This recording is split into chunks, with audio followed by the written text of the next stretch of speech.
आज मौलाना फजल रहमान ने भी जलसा किया। उन्होंने फैज हमीद पर कोई बात नहीं की। उनमें से सिर्फ ख्वाजा आसिफ ने कुछ बातें की हैं, बाकी सब खामोश हैं। जनरल फैज ने अपना वकील कर लिया है कि उनको कौन रिप्रेजेंट करेंगे। क्या वो लोग जो अफगानिस्तान से 9 मई के लिए बुलाए गए थे, वो जनरल फैज ने बुलाए थे और वो जनरल फैज के कॉन्टेक्ट से आए थे? जो इमरान खान पर गोली चलने का ड्रामा है, वो भी जनरल फैज का स्क्रिप्ट था। करण थापर का और रऊफ हसन का राब्ता कोई जुर्म नहीं है। ये डीसी चेलम रमला अली ने सिटी हाउसिंग सोसाइटी से 2.5 करोड़ रुपए रिश्वत मांगी है। और जब इस मुल्क में फरा गोगी मलक रियाज का राज था, तो डीसी जेलम लगता ही सिटी हाउसिंग की मर्जी से था। अस्सलाम वालेकुम नाज़रीन, आप देख रहे हैं प्रोग्राम अंदर की बात मुज़म्मिल सोहरवर्दी के साथ। मैं हूँ आपकी मेज़बान इकरार रियाज़। हमारे साथ मौजूद है मुज़म्मिल सोहरवर्दी। अस्सलाम वालेकुम sir, welcome to the show. क्या हाल है आपका? वालेकुम सलाम, बिल्कुल ठीक, आप सुनाएं।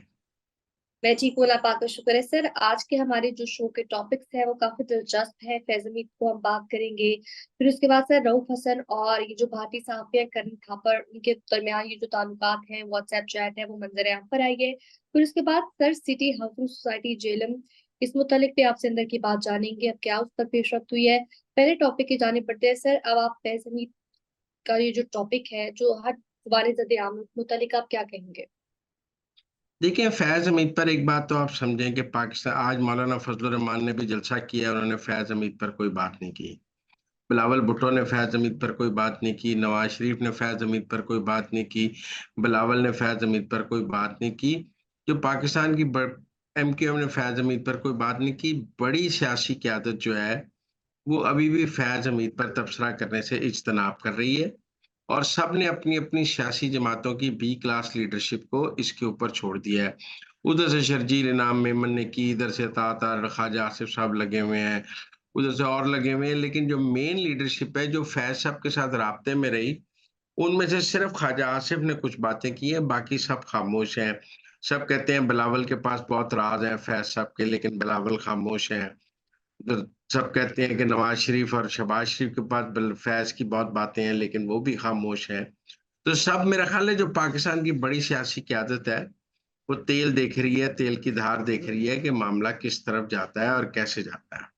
अब जहाँ तक फील्ड कोर्ट मार्शल की बात है, तो कहा जा रहा है कि जीएचक्यू में आला सतही इजलास शुरू हो गए हैं। फील्ड कोर्ट मार्शल की जो तफ़सीलात हैं, उसको तय करने के लिए जैक ब्रांच के साथ और एजी भी उसमें शरीक हैं और सीजीएस भी शरीक हैं और फील्ड कोर्ट मार्शल को तय किया जा रहा है, उसकी तारीखें। उसमें जनरल फैज़ ने अपना वकील कर लिया है कि उनको कौन रिप्रेज़ेंट करेंगे और बाकी जो 2 ब्रिगेडियर्स हैं, वो भी जो रिटायर्ड ब्रिगेडियर्स गिरफ्तार हुए हैं, वो भी अपने वकील जो हैं अगले 24 घंटों में कर लेंगे कि उन्होंने किसको वकील करना है। जनरल फैज़ ने एक रिटायर्ड ब्रिगेडियर ही हैं, वासिफ, उनको अपना वकील किया है फील्ड कोर्ट मार्शल के लिए, जबकि बाकी दोनों ब्रिगेडियर्स जो हैं, वो अपने वुकला के से बातचीत कर रहे हैं और अगले 1 या 2 दिन में वो भी अपने वुकला फाइनल कर लेंगे। जैसे ही उनके वकील भी फाइनल हो जाएँगे, तो फील्ड कोर्ट मार्शल की जो कार्रवाई है शुरू हो जाएगी। सबसे बड़ी बात है कि जनरल फैज़ ने अपने वकील को फाइनल कर लिया है और एक रिटायर्ड ब्रिगेडियर को ही उन्होंने अपना वकील मुकर्रर किया है, जो आर्मी एक्ट के बारे में जानता है और वो इस फील्ड कोर्ट मार्शल में उनका वकील होगा। तो ये मुझे लगता है ये फील्ड कोर्ट मार्शल की जो कार्रवाई है, वो आइंदा चंद दिनों में शुरू हो जाएगी क्योंकि उसकी तफ़सीलात तय की जा रही हैं। जब मुल्ज़मान ने वकील कर लिया है, तो उन्हें चार्जशीट पहली पेशी पे दे दी जाएगी और उसके बाद बात आगे चल पड़ेगी। तो इसलिए जिन लोगों का ख़्याल है कि जनरल फैज़ हमीद का court martial field court martial कोई लंबा चलेगा, कुछ लोग कहते हैं जी सालों लग जाएँगे, कुछ लोगों का ख़्याल है कि ये लंबा चलेगा। मुझे ये लंबा चलता नज़र नहीं आ रहा, मुझे लगता है ये दिनों में आ रहा है। बाकी आजकल जनरल फैज़ के हवाले से इंकशाफ़ात का मौसम है। हर किसी के पास जो-जो बात है वो इंकशाफ़ कर रहा है। अब सार आलम साहब जब चेयरमैन पैमरा थे, उनकी जनरल फैज़ के साथ जो इंटरैक्शंस रहे वो उस पर अपना इंकशाफ़ात कर रहे हैं। और भी सहाफ़ी जिनका जनरल फैज़ से कोई ताल्लुक रहा है वो उस पर इंकशाफ़ात कर रहे हैं। मैं महरूम रहा और मेरा जनरल फैज़ से कभी कोई ताल्लुक नहीं रहा। तो मैं इससे महरूम रहा कि मैं अपने नाज़रीन को कोई अपनी उनकी मुलाकात के बारे में बता सकूँ। मुझे उनसे मिलने का शर्फ़ हासिल नहीं हो सका। जब वो बहुत ही अरूज पर थे और मैं बहुत ज़वाल पर था, तो मेरी उनकी कोई मुलाकात नहीं हुई और मैंने उनसे कभी ज़िंदगी में कोई मुलाकात नहीं की। मेरे नाज़रीन इसको मेरी कोताही भी समझ सकते हैं, मेरी कस्मापुरसी भी समझ सकते हैं, मेरी नालायकी भी समझ सकते हैं। लेकिन मैं एज़ाज़ समझता हूँ कि मेरा कोई जनरल फैज़ से कभी कोई राब्ता नहीं हुआ। मैं उनकी किसी ऐसी लिस्ट में नहीं था जिसमें वो मुझे प्रमोट करते या कुछ करते। 1-2 बार मैं ऑफ एयर ज़रूर हुआ उस दौर में, हम के मुख्तलिफ चैनल से जहाँ मैं काम करता था, मैं नाम नहीं लेना चाहता। लेकिन वो ऑफ एयर होने के बाद ऑन एयर में भी मेरी जनरल फैज़ तक कभी रसाई नहीं हुई। और फिर ज़रूर मैं आईएसआई के कहने पे हुआ था और उसके नतीजे में मेरी नौकरी भी खतरे में पड़ी थी। लेकिन फिर भी मेरी बहाली तक भी मुझे कभी जनरल फैज़ तक रसाई मेरी नहीं हुई। बात नीचे-नीचे ही तय हो गई और हमने अपनी नौकरी वापस हासिल करने की कोशिश की। लेकिन आजकल सहाफ़ी भी जो हैं, वो जनरल फैज़ के हवाले से इंकिशाफ़ पर इंकिशाफ़ कर रहे हैं, जिससे जो भी राब्ता रहा है जनरल फैज़ का, वो बताने के लिए आगे-आगे बढ़ के बता रहा है कि मेरा जनरल फैज़ से ये राब्ता रहा, मेरा जनरल फैज़ से ये राब्ता रहा। तो अब जब वो चले गए हैं, वो हिरासत में हैं, तो सब बता रहे हैं और हम सुन रहे हैं उसको कि ये माज़ी की तारीख़ है। लेकिन बड़ी बात ये है कि ज़्यादा तो जनरल फैज़ का राब्ता मुल्क के बड़े सियासतदानों से रहा। नवाज़ शरीफ और शहबाज़ शरीफ से रहा है, उनका राब्ता रहा है, बिलावल से रहा है, ज़रदारी से रहा है, एमकेएम की टॉप लीडरशिप से रहा है। ये लोग अभी भी फैज़ के बारे में खामोश हैं। मैंने उस दिन भी कहा कि नवाज़ शरीफ ने फैज़ के बारे में एक फ़िक्रा नहीं कहा, ज़रदारी साहब ने, बिलावल ने, शहबाज़ शरीफ ने, मुल्क की जो सरकर्दा है और इमरान खान तो उन्हें सासा डिक्लेयर करते हुए साथ-साथ लातल्की भी करते हैं कि ये फ़ौज का अंदरूनी मामला है, मेरा इससे क्या ताल्लुक है। पाकिस्तान के अंदर मुझे जनरल फैज़ की बहुत कम हमायत नज़र आ रही है। ज़्यादातर लोग उनके खिलाफ बात कर रहे हैं और उनके हक में बात करने वालों की तादाद बिल्कुल नहीं है। एक ऐसा माहौल है कि तहरीक-ए-इंसाफ भी जनरल फैज़ की खुलकर हमायत करने के काबिल नज़र नहीं आ रही है। हालाँकि जनरल फैज़ के तहरीक-ए-इंसाफ पर बहुत एहसानात हैं। जनरल फैज़ की और तहरीक-ए-इंसाफ की कुर्बत भी बहुत है। लेकिन ना तो इमरान खान ने उस तरह खुलकर जनरल फैज़ की हिमायत की है, जैसे उनको करनी चाहिए थी, जितना जनरल फैज़ ने उनकी खिदमत की है। बस उन्होंने कहा मेरा क्या ताल्लुक और मैं जनरल फैज़ की गिरफ्तारी से डरा नहीं हूँ। भई अब मैंने कल भी कहा कि डरा नहीं हूँ का लफ्ज़ तभी आदमी कहता है जब डर रहा होता है। और बाकी सियासी क़यादत ने भी जनरल फैज़ पर कोई तबसरा करना मुनासिब नहीं समझा। हालाँकि जब वो बिल्कुल ताकत में थे तो नवाज़ शरीफ उन्हें ललकारते थे, लेकिन अब वो भी बात नहीं कर रहे हैं, मरियम भी बात नहीं कर रही हैं और भी लोग बात नहीं कर रहे हैं। तो मुझे ये खामोशी भी जनरल फैज़ के मामले के आप तो कहेंगे ना बहुत शोर है जनरल फैज़ के मामले पर। मुझे जो लोग जनरल फैज़ के साथ काम कर रहे थे, देखिए चाहे वो अपोज़िशन थी, चाहे हुकूमत थी, मुझे उनकी तरफ से एक खामोशी नज़र आ रही है। जनरल फैज़ का अपने जब वो डीजी आईएसआई थे, उनका शहबाज़ शरीफ, नवाज़ शरीफ से भी राब्ता रहता था। वो अलग बात है कि वो लोग उनको ट्रस्ट नहीं करते थे या क्या था, लेकिन राब्ता तो रहता था ना। और वो इमरान खान के लिए ही सहूलत लेने आते थे, लेकिन आते तो थे ही ना। बहुत सारी बातें वो भी बता सकते हैं, लेकिन नहीं हुआ। अभी तक फ़ौज भी स्पेसिफिक चार्जेज़ के साथ सामने नहीं आई है। ये ज़रूर है कि फैज़ नियाज़ी गठजोड़ का एक बयानिया बनाया जा रहा है कि फैज़ नियाज़ी गठजोड़ है। जनरल फैज़ का और इमरान खान का गठजोड़ है और 9 मई में फैज़ साहब मुलव्वस हैं। लेकिन जब तक हमारे सामने फील्ड कोर्ट मार्शल की चार्जशीट सामने नहीं आती, तब तक ये नहीं समझा जा सकता कि फ़ौज ने एग्ज़ैक्ट चार्जेज़ क्या लगाए हैं फील्ड कोर्ट मार्शल क्या 9 मई के चार्जेज़ हैं? अभी इसकी कोई तस्दीक नहीं हुई। क्योंकि अगर जनरल फैज़ को 9 मई के चार्जेज़ में मुलव्वस किया जाता है और फील्ड कोर्ट मार्शल में 9 मई के उनकी प्लानिंग की बात की जाती है, कि आपने 9 मई की प्लानिंग की है, तभी इमरान खान को मिलिट्री कोर्ट में और फील्ड कोर्ट मार्शल में या आगे साथ लाया जाएगा ना कि उन्होंने और जनरल फैज़ ने मिलकर ये काम किया है। लेकिन अगर जनरल फैज़ पर 9 मई का इल्ज़ाम नहीं है, तो फिर इमरान खान को मिलिट्री कोर्ट में कैसे लाया जाएगा? तो ये अब आइंदा चंद दिनों में अगर तो जनरल फैज़ को 9 मई के वाक़यात की प्लानिंग में पकड़ा जाएगा और ये बात हो चार्जशीट में आएगी कि 9 मई की प्लानिंग में वो ज़िम्मेदार थे। अब देखिए उसमें वादा-माफ़ गवाह चाहिए होंगे। क्या वो जो 15 लोगों की मीटिंग है उसकी में फैज़ की कोई बात हुई है? क्या फैज़ साहब ने किसी को हिदायत दी हैं? मतलब ये भी बात आई है कि जब 9 मई के लिए अफ़गानिस्तान से लोग आए थे जिन्होंने सारा बलवा करना था। तो क्या वो लोग जो अफ़गानिस्तान से 9 मई के लिए बुलाए गए थे, वो जनरल फैज़ ने बुलाए थे और वो जनरल फैज़ के कॉन्टैक्ट से आए थे? जो ज़मान पार्क के बाहर मेला लगा रहता था और उनमें जो अफ़गानी या पठान थे, क्या वो भी जनरल फैज़ मुहैया करते थे, जो पेट्रोल बम मार रहे थे और जो सब कुछ कर रहे थे, वो जो अफ़गानी पठान थे, क्या वो भी जनरल फैज़ मुहैया कर रहे थे? अब बहुत सारे लोगों का वाडा साहब तो ये कहते हैं कि जो इमरान खान पर गोली चलने का ड्रामा है, वो भी जनरल फैज़ का स्क्रिप्ट था। तो ये तो अब फील्ड कोर्ट मार्शल के जब चार्जेस सामने आएँगे कि किन चार्जेस पे उनका फील्ड कोर्ट मार्शल हो रहा है, उस जानिब बढ़ रहे हैं। देखें, जनरल फैज़ ने अपने को फील्ड कोर्ट मार्शल का बताया गया है, हिरासत में लिया गया है, उन्होंने अपना वकील मुकर्रर कर दिया है।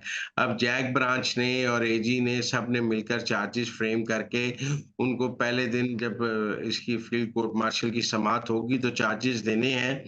वो चार्जेस जब कौम के सामने आएँगे तो ही समझ आएगी कि जनरल फैज़ का और तहरीक इंसाफ का आपस में गुटशौर क्या था।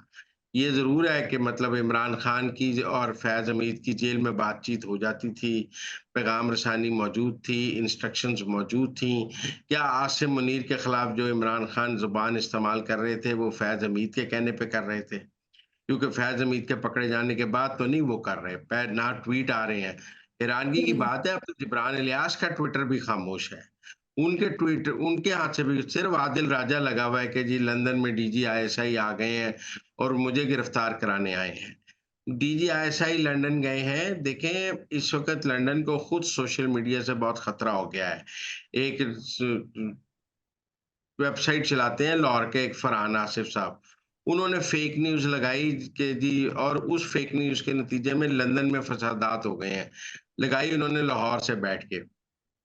तो बरतानिया को अब पाकिस्तान में फेक न्यूज़ और इस सोशल मीडिया के हवाले से मदद चाहिए।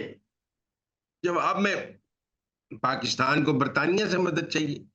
जो लोग बरतानिया में बैठ के पाकिस्तान के बारे में फेक न्यूज़ फैला रहे हैं या कर रहे हैं, पाकिस्तान को वो चाहिए और बरतानिया को वो चाहिए जो पाकिस्तान में बैठ के बरतानिया में फैला रहे हैं। तो इस वक़्त तो बरतानिया और पाकिस्तान की कॉज़ इकट्ठी हो गई है। जिस जिस मुहिम का हम शिकार थे इतने सालों से और बरतानिया को उसका एहसास नहीं हो रहा था, हालिया फसादात में अब बरतानिया को उसका एहसास हो गया है और अब बरतानिया यकीनन जब वो ये मांग चाहेगा कि जिन्होंने उसके इस मुल्क में फेक न्यूज़ फैलाई है और वो लाहौर में रहते हैं, तो हम भी जो लोग लंदन में बैठ के फेक न्यूज़ फैला रहे हैं, हमें वो भी चाहिए होंगे।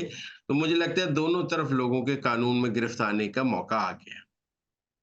सर आगे बढ़ते हुए हम कुछ बात करेंगे रऊफ हसन और भारतीय जो सहाफी हैं उनके दरमियान जो ताल्लुकात हैं, व्हाट्सएप जो चैट्स हैं वो मंजरेआम पर आ गई है।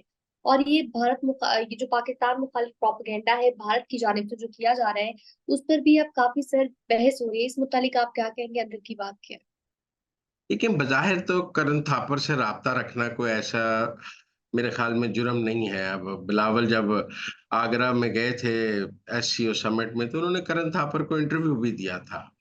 और जब इमरान खान के दौर में Moeed Yusuf national security adviser थे, तो उन्होंने भी करण थापर को इंटरव्यू दिया था। तो करण थापर पाकिस्तानी लीडरशिप के इंटरव्यूज़ करते रहे हैं और वो पाकिस्तानी लीडरशिप के साथ राब्ते में रहते हैं। मैं ये कहूँ कि जी करण थापर के साथ राब्ता करना तो बड़ा जुर्म है। तो फिर जिस पाकिस्तानी क़यादत ने करण थापर को माज़ी में इंटरव्यूज़ दिए हैं, वो भी सारे मुजरिम हैं। मेरे ख़्याल में ये करण थापर का और रऊफ़ हसन का राब्ता कोई जुर्म नहीं है। हाँ, जो बात रऊफ़ हसन करण थापर को कह रहे हैं कि पाकिस्तान एक खूनी इनकलाब की तरफ बढ़ रहा है, वो यकीनन काबिल एतराज़ है कि आप एक भारतीय सहाफ़ी को ये कहें कि पाकिस्तान खूनी इनकलाब की तरफ बढ़ रहा है और एक ब्लडी रेवोल्यूशन यहाँ आने वाला है। तो उससे ये इंटेंशंस नज़र आती हैं कि तहरीक-ए-इंसाफ पाकिस्तान के अंदर किसी खूनी इनकलाब की कोशिश कर रही है, खून बहाने की कोशिश कर रही है, वो लाशें गिराने की कोशिश कर रही है। और तहरीक-ए-इंसाफ का तो इस एजेंडा 9 मई से पहले भी ये था कि 9 मई वाले दिन कुछ लाशें गिर जाएँ और उनको वो लाशें मिल जाएँ जिनके ऊपर तहरीक चला सकें और जो वो लाशें ना मिलने की वजह से वो जो है वो उनका 9 मई भी फ्लॉप हुआ, कुछ लोग भी नहीं आए।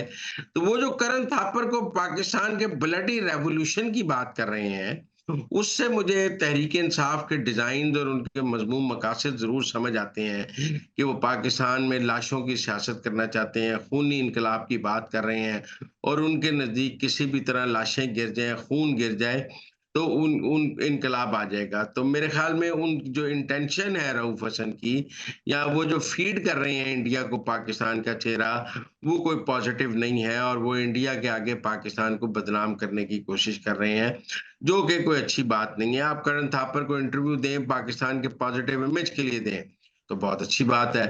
लेकिन अगर आप करण थापर को पाकिस्तान का मनफी चेहरा समझाएं, पाकिस्तान के अंदरूनी मामलात में मुदाखलत के लिए इंडिया की राह हमवार कराएं, तो वो मेरे ख्याल में ठीक नहीं है। जिस किस्म की जुबान रऊफ हसन साहब जो है वो जो जिस किस्म की गुफ्तगू करण थापर के साथ कर रहे हैं, वो एक मुहिब्बे वतन पाकिस्तानी नहीं कर सकता, और मेरे ख्याल में वो पाकिस्तान के नेशनल इंटरेस्ट में भी नहीं है, वो जो गुफ्तगू और वो जो चैट में चीजें सामने आई। सर आगे बढ़ते हुए आपसे पूछना चाहूंगी, जो सिटी हाउसिंग सोसाइटी जेहलम है, इस मुतालिक क्या पेशरफ्त है? देखिए, हमने स्टोरी की थी आज से 2 दिन पहले नया दौर पे ही, कि वजीर आला को शिकायत मौसूल हुई है कि डीसी जेहलम रमला अली ने सिटी हाउसिंग सोसाइटी से 2.5 करोड़ रुपए रिश्वत मांगी है। और ये जो शिकायत थी, ये मुस्लिम लीग नून के एक बहुत सीनियर लीडर ने मरियम नवाज तक पहुंचाई। अब उसके ऊपर इंक्वायरी जो है वो ऑर्डर हुई, और पंजाब गवर्नमेंट ने जो इंक्वायरी की, उसमें जो पंजाब गवर्नमेंट ने जवाब जमा कराया है, या जो दूसरी तरफ से ब्यूरोक्रेसी का मौकफ आया है डीसी का, तो उन्होंने कहा है कि जी डीसी जेलम ने हुकूमत के सामने ये मौकफ लिया है कि सिटी हाउसिंग सोसाइटी एक गैर कानूनी हाउसिंग सोसाइटी है। पहली बार डीसी जेलम का ये मौकफ है, और ये रिपोर्ट उन्होंने जो है मतलब चीफ सेक्रेटरी को और फिर चीफ मिनिस्टर को भिजवाई है अपनी वजाहत में। तो उन्होंने कहा है कि सिटी हाउसिंग सोसाइटी एक गैर कानूनी हाउसिंग सोसाइटी है, जिसने हजारों केनाल पर बगैर किसी अप्रूवल और मंजूरी के हाउसिंग सोसाइटी बना ली है। मतलब सिटी हाउसिंग सोसाइटी के पास हुकूमत का कोई मंजूरी हासिल नहीं है, वो कोई अप्रूव्ड हाउसिंग सोसाइटी नहीं है, लेकिन उसने बगैर मंजूरी के हजारों केनाल पर बना लिया। और वो दूसरी तरफ का मौकफ ब्यूरोक्रेसी का ये है कि 4 जुलाई को जो असिस्टेंट कमिश्नर जेलम है, उन्होंने लोकल पुलिस के साथ मिलकर 2 किलोमीटर की पब्लिक रोड, जिस पर सिटी हाउसिंग सोसाइटी ने कब्जा किया हुआ था, 2 किलोमीटर की एक सरकारी सड़क थी जिसके ऊपर सिटी हाउसिंग सोसाइटी ने कब्जा किया हुआ था, इंक्रोच किया हुआ था, उसके उसको वागुजार कराया। एसी जेलम ने अपने साथ पुलिस और दूसरे लोग ले जाकर, और उस मौके पर उन्होंने जो सरकारी सड़क पर कब्जा किया हुआ था, वो उनसे वापस हासिल की गई 4 जुलाई को। उसके बाद जो है, ये सड़क जो थी 2 किलोमीटर लंबी थी और 110 फुट चौड़ी थी, जिस पे उन्होंने कब्जा किया हुआ। तो उसके बाद जो सिटी हाउसिंग सोसाइटी का मेन ऑफिस है, वो सील कर दिया गया, और उनको कहा गया कि वो पहले अपनी मंजूरी हासिल करें। वो एक गैर कानूनी हाउसिंग सोसाइटी है, उनका दफ्तर सील कर दिया गया, और उन्हें कहा कि अब आपको गैर कानूनी हाउसिंग सोसाइटी चलाने की इजाजत नहीं दी जाएगी। ये एक मौकफ है जो डिस्ट्रिक्ट एडमिनिस्ट्रेशन ने पेश किया है वजीर आला को, कि जी हमने तो सिटी हाउसिंग सोसाइटी के खिलाफ बहुत बड़ा एक्शन किया है, उनसे 2 किलोमीटर की सड़क वागुजार कराई है, जो उन्होंने सरकारी सड़क पर कब्जा किया हुआ था, उनका दफ्तर हमने 4 जुलाई को सील किया है, और उनको कहा है कि अब वो बगैर किसी मंजूरी और गैर कानूनी हाउसिंग सोसाइटी नहीं चला सकते। जब हमने ये सब कुछ किया है, तो उन्होंने हमारे ऊपर 2.5 करोड़ रुपए रिश्वत लेने का इल्जाम लगा दिया है। अच्छा, अब इसका बैकग्राउंड ये है कि 2013 में म्यूनिसिपल कमेटी जेलम से एक लेआउट प्लान सैटेलाइट टाउन के नाम का मंजूर हुआ, जो 4,348 कनाल का था, 12/1/2013 को। और इसके लिए 671 कनाल की एक एक्सपेंशन का भी जो है, वो भी म्यूनिसिपल कमीशन जेलों को हुआ, जो लैप्स हो गया हुआ है। अब ये सैटेलाइट टाउन जब सिटी हाउसिंग सोसाइटी बना है, तो इस बात की भी हुकूमत से कोई मंजूरी नहीं हासिल की गई। इस तरह सिटी हाउसिंग का कोई जो है वो नहीं है। अब डीसी जेलम ने ये भी लिखा है इसमें कि मुझसे पहले जो डिप्टी कमिश्नर्स हैं, वो भी वक्तन फवक्तन सिटी हाउसिंग सोसाइटी के खिलाफ एक्शन लेते रहे हैं। इसमें एक एफआईआर रजिस्टर हुई है सिटी हाउसिंग सोसाइटी के खिलाफ अप्रैल और नवंबर 2023 में। मेरे ख्याल में ये थोड़ा निगरान हुकूमत का दौर बनता है जब ये हुई है। इसी तरह साइबर क्राइम में एफआईए को भी कहा गया है कि उनके जो वो बेच रहे हैं जमीन, उनकी पोस्टें और उनकी जो डिजिटल प्रमोशन है वो रोक दी जाए। और disconnection of utilities letter has been move to IESCO and SNGPL. वहां पर जो बिजली और गैस के कनेक्शन है वो काटने के लिए भी उन्होंने आईएसको और एसएनजीपीएल को लिखा। और इस हवाले से अखबारात में इश्तिहार भी दिए गए कि सिटी हाउसिंग एक गैर कानूनी हाउसिंग सोसाइटी है। लेकिन इस सारे के बाद ये जो अप्रैल और नवंबर 2023 में सब कुछ हुआ है, उसके बाद भी सिटी हाउसिंग सोसाइटी ने कोई अपनी आपको कानूनी करने के लिए कोई एप्लीकेशन फाइल नहीं की।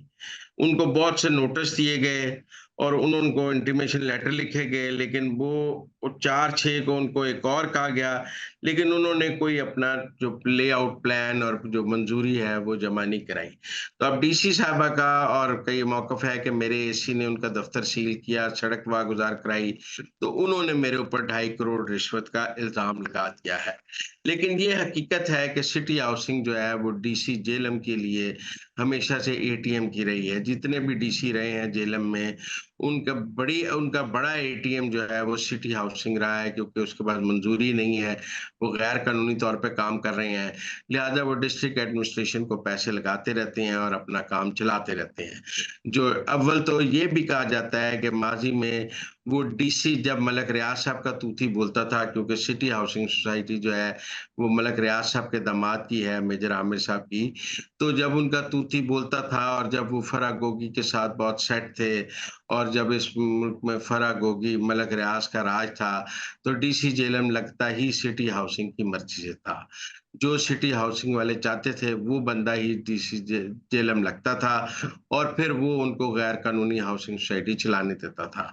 लेकिन फिर निगरान दौर में जैसे जैसे सख्तियां शुरू हुई और मलक रियाज साहब पर भी सख्ती शुरू हुई, वैसे वैसे सिटी हाउसिंग पे भी सख्ती शुरू हुई और हम अप्रैल और नवंबर में उनके ऊपर एफआईआर हुई और साइबर क्राइम एफआईए को मामला गया। हालांकि ये पुरानी है और उन्होंने पहली जो इजाजत ली थी वो तो 2013 में ली थी। तो 2013 से 2023 तक वो गैर कानूनी तौर पर काम करते रहे और उनको किसी ने नहीं रोका, क्योंकि इस मुल्क में मलक रियाज का राज था और वो मलक रियाज के दामाद की हाउसिंग सोसाइटी थी। फिर 2023 से अब उनके लिए अब भी सूरत हाल ये है कि जब से ये गवर्नमेंट आई है उनको कोई खास ट्रबल नहीं हुई है। ऐसा नहीं कहा जा सकता कि ये हुकूमत आने के बाद सिटी हाउसिंग के गिर्द को घेरा बहुत तंग हो गया और सिटी हाउसिंग को मुकम्मल काम करने से रोक दिया गया। लेकिन जब भी डीसी जेलम और सिटी हाउसिंग का तनाज़ा हुआ है, तब उनके गैर कानूनी होने की बातचीत चल पड़ती है और जब तनाज़ा तय हो जाता है, फिर वो गैर कानूनी होने की बात डूब जाती है। वो एक गैर कानूनी हाउसिंग सोसाइटी है जिसकी हुकूमत के पास कोई अप्रूवल नहीं, लेकिन वो आज भी काम कर रहे हैं। और अब ये मामला चूंकि हमने उठाया है, चंद दिन और रहेगा, लेकिन उसके बाद फिर सिटी हाउसिंग वैसे ही जेलम में काम करती रहेगी, क्योंकि वो लोकल एडमिनिस्ट्रेशन को खरीद के रखते हैं। माजी में तो अब हुकूमत भी उनकी जेब में थी, आजकल अगर हुकूमत उनकी जेब में नहीं है, एस्टेब्लिशमेंट उनकी जेब में नहीं है, तो वो लोकल एडमिनिस्ट्रेशन को अपने साथ रखते हैं। अब इसमें एक और खबर भी मेरे पास है कि ये ऑपरेशन एसी जेलम ने किया था, लेकिन जब एसी जेलम ने ये ऑपरेशन किया था तो डीसी जेलम उससे नाराज हो गई थी और एसी जेलम को उन्होंने बहुत नाराजगी का इजहार किया, उससे बल्कि गनमैन और ड्राइवर छीन लिया। वो फिर कमिश्नर जेल पिंडी के पास गया, उसने फिर वहां से जाके अपने लिए अपनी मराहत वापस ली। तो इस सिटी हाउसिंग पर एसी जेलम और डीसी जेलम के दरमियान भी तनाज़ा जो है वो आम है कि वो दोनों भी आपस में इस पे लड़ते रहे, हिस्से पे लड़ते रहे या तनाज़े पे लड़ते रहे, लेकिन दोनों का डिस्प्यूट भी जेलम में शहर में जुबान आम है। तो नाज़रीन, ये थी आज के अंदर की बातें। आपसे मुलाकात होगी अब अगले प्रोग्राम में। तब तक के लिए आप हमें दीजिए इजाजत। अल्लाह निगहबान।